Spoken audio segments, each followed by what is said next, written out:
အားလုံးပဲမင်္ဂလာပါ Cyrus Game ဆော့နေသည့် channel မှာပြန်လဲကြိုဆိုလိုက်ပါတယ်ဟုတ်ကဲ့ကျွန်တော်ကတော့ Cyrus ပါ brother တို့ပထမဦးဆုံးမေးချင်တဲ့မေးခွန်းလေးကတော့ရီးစားရှိလား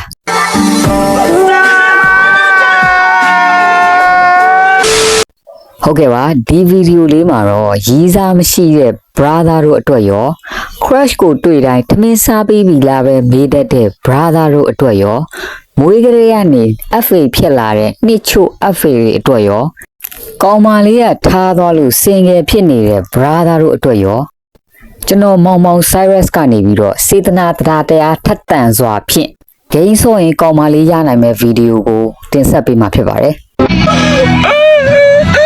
ကဲဒါဆိုစီစဉ်လေးကိုစလိုက်အောင်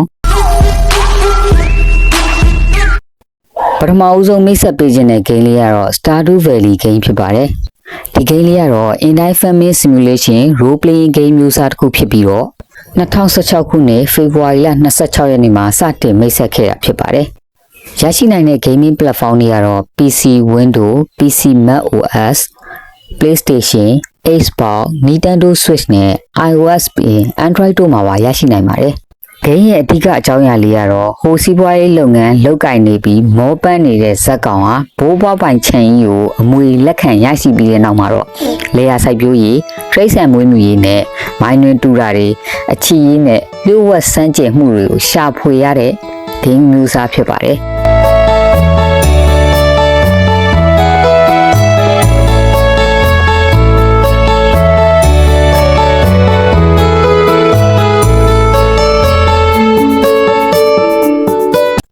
ကောင်မလေးမရှိတဲ့ခေါင်းကြီးတို့အတွက်နောက်ထပ်မိတ်ဆက်ပေးခြင်းတဲ့ game လေးကတော့ဂျပန် game လေးဖြစ်ပါတယ်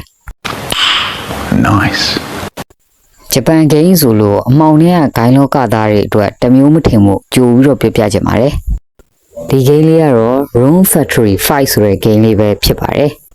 ဒီကောင်လေးကတော့စိုက်ပျိုးရေးမွေးမြူရေးနဲ့စွန့်စားခံ RPG game တစ်ခုဖြစ်ပြီးတော့ relationship လည်းတည်ဆောက်လို့ရပါတယ်relationship တည်ဆောက်လို့ရတယ်ဆိုလို့ခေါင်းကြီးတို့ရီးစားရမယ်ဆိုပြီးတော့ပျော်နေလို့မရပါဘူးဘာဖြစ်လို့လဲဆိုတော့ game နဲ့ကဇက်ကောင်ရီးစားကိုပဲရမှာမို့လို့ပါ No God please no no ဒီ game လေးကိုတော့2021ခုနှစ်မေလ20ရက်နေ့မှာစတင်ထုတ်လုပ်ခဲ့တာဖြစ်ပါတယ်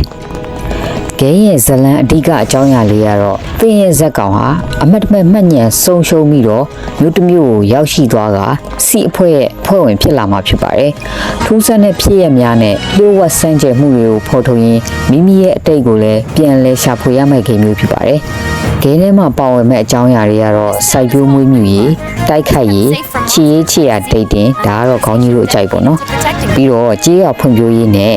ငကားဝန်ပလွေစတဲ့တတဝါတွေကိုမွေးမြူနိုင်တဲ့ဂိမ်းကြောင်းရာတွေပါဝင်မှာဖြစ်ပါတယ်ဒီဂိမ်းရဲ့ထူးခြားချက်ကတော့ 3D Open World